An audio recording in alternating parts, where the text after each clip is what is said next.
Welcome to another episode of the Nerdcast podcast, not your regular dialogue. I go by the name of Toner. I am 1/3 of the Nerdcast crew. My podcasting partners Jay and Matt couldn't be here today, but that's all right. I should be able to hold this episode down on my own. Or, well, I guess we'll find out in a minute. What happened?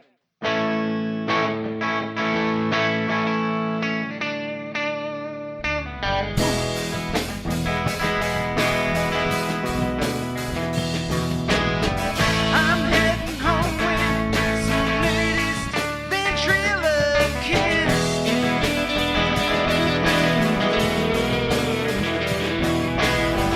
We met him somewhere, hitching off Route 66.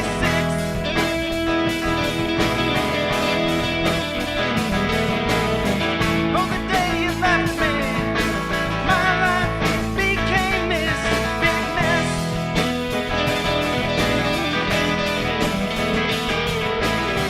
Now I'm hitching home with some latest ventriloquist.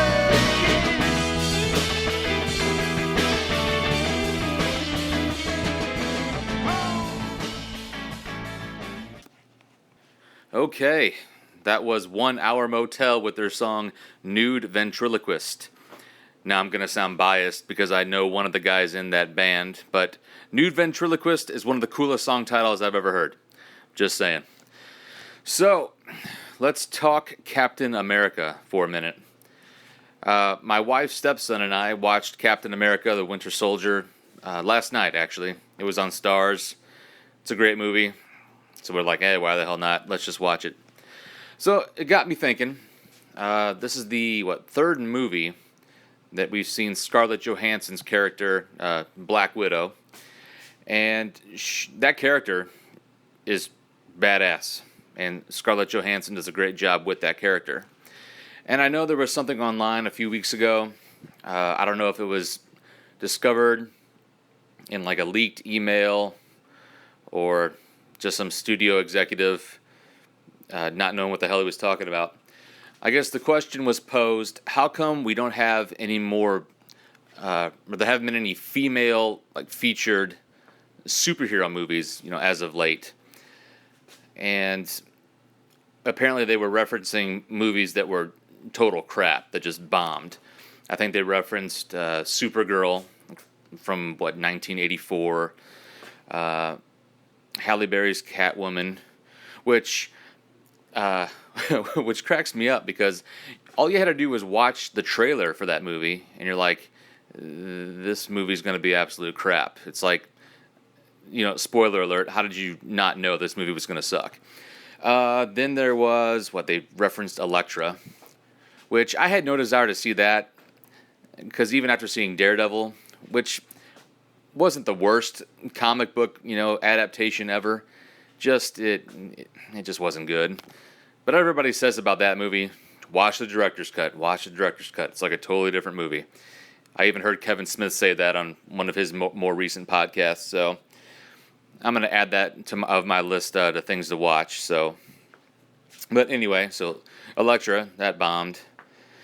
And what was the other one? We had Catwoman, Elektra, Supergirl. Crap. Well, I can't remember the other one, but, those are all valid points. Those movies didn't do well and just sucked. But then people were making the points, look at Batman Forever and Batman and Robin. Easily the worst comic book adaptation ever. I don't know why Joel Schumacher hates Batman the way he does. You took a badass character and just drove that franchise into the ground. And say what you want about Tim Burton, not being very savvy in the comic book world, kind of like making his own movie, doing his own vision or interpretation of Batman. But Batman and Batman Returns I liked them a lot. They're both good. I own both, actually. And, I watch them from time to time. Great films. But Schumacher just screwed that franchise. Again, not a newsflash, just, reiterating things people already know. But Okay, so that sucked. Both those movies sucked. Forever and Batman and Robin. Then you got Green Lantern with Ryan Reynolds. Oh my God, what a disappointment. I actually paid money to see that in the theater, and that was total crap. Seeing movies like that give me hope that I could be a studio executive one day, because I'm like, hey, look, here's a total piece of crap, and I'm going to make millions off of it. What else we got? Ghost Rider, Spirit of Vengeance. That's even worse than Green Lantern. Holy crap. Now, granted, I don't know a whole lot about Johnny Blaze or the Ghost Rider mythos and origin, all that. But the first movie, I didn't mind. Now, my other buddies out there who are more comic book savvy, like I know Matt and Jay, I don't think they like that one at all. I didn't mind the first one. And so I gave the second one, a shot. Again, paid money to see it in the theater. Crap. Not one cool thing happened in that movie at all. So I'm trying to erase that from my memory. What other one do I want to reference? Of course, well, Daredevil gets hit a lot, which I can kind of see why. What else? I'm trying to think if I had one more on the brain. Well, that's it for now. But you see my point. There have been many bombs where it's been a male superhero, male Hollywood leads, and you've had a handful of female superheroes, and because they didn't do well, like we're just not going to do it again. So I don't understand that logic. Luckily, we're finally going to get Wonder Woman in theaters. She's going to make her debut in March of 2016, alongside Batman and Superman in Batman v Superman: Dawn of Justice. I know they've been trying to get Wonder Woman on the big screen for, the better part of a decade or more. And it just keeps falling through. Always different writers or producers. And always everybody wanting to go their own way. And, the same old Hollywood BS. So I'm glad we're going to get Wonder Woman on the big screen now. And I think, I have to look it up, but I think it's 2017 is when she gets her solo movie. It's somewhere in there. So I'm all on board for that. I'm glad we're going to get that. So, but anyway, back to my point regarding Black Widow and Scarlett Johansson. We saw her, first in Iron Man 2. Then they bring her back for the first Avengers movie. Then we got the Winter Soldier. And then, of course, Avengers Age of Ultron.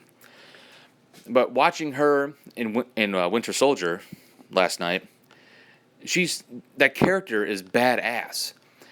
And she could easily get her own, standalone film. And now, granted, of course, I'm sure we have a lot of the other guys, featured in the movie in some way, shape, or form. Nick Fury, Hawkeye, or even Maria Hill. Captain America make an appearance, something like that. But that character is strong enough to carry a movie, on her own. And of course, I think Scarlett Johansson has the star power to do that also. But female superhero, blah blah blah. Will it make money? Can we market it? All that crap. And I don't think we need to go the full blown origin story. I know in spoilers, if you see Avengers Age of Ultron, you kind of get, they kind of go back in time when Scarlet Witch was messing with Black Widow's head. You kind of see her, hallucinating or remembering some of her training, to become that Russian, spy or assassin. I think if you do a movie where she's kind of faced with the people who, created her, manipulated her, and maybe do a couple flashbacks, I think that would be cool. But I don't think you need to go the full-blown origin route. And so I was thinking, so you got Black Widow, then of course you got Hawkeye. Now I think Hawkeye is, badass as well. And Marvel can't lose these days. So if you get the right, same producers, good writers, I think he could get a standalone also. But me personally, I'm thinking if you're going to go that route, but if I had to pick between the two characters, I'm going Black Widow first. I definitely think Hawkeye should be in the movie. I mean, they're definitely, close. They've been in the trenches together. And we saw some chemistry between those two characters, especially in the first Avengers movie. So I think no matter who maybe gets a standalone movie first, I still think you got to feature one of the characters in either of the movies there. That's just my opinion. So that's the question I'm posing. Let's just say you got a Black Widow movie or a Hawkeye standalone movie. What do you think personally? Which one would you rather see? If you can only green light one of these movies, which one's it going to be? So that's the question I'm going to pose to you guys. Also, we have, I know we got a Facebook page now, pretty sure. We also have Twitter and Instagram, but I think Twitter might be the best way to hit us up on this. Or, of course, our website, nerdcast.com. That's NYRDCAST.com. Maybe I'll put a little blog post about this topic also. Just kind of a little, rant, rave about Black Widow and Scarlett Johansson. And it's not because Scarlett Johansson is, mega hot and looks awesome in leather. I think, Black Widow's an awesome character and deserves that standalone movie. So what do you think? Do we go Hawkeye? Do we go Black Widow? What do you think? Thoughts that a nerd thinks of. That's what this is. So anyway, until next time, do whatever it is you do. Peace.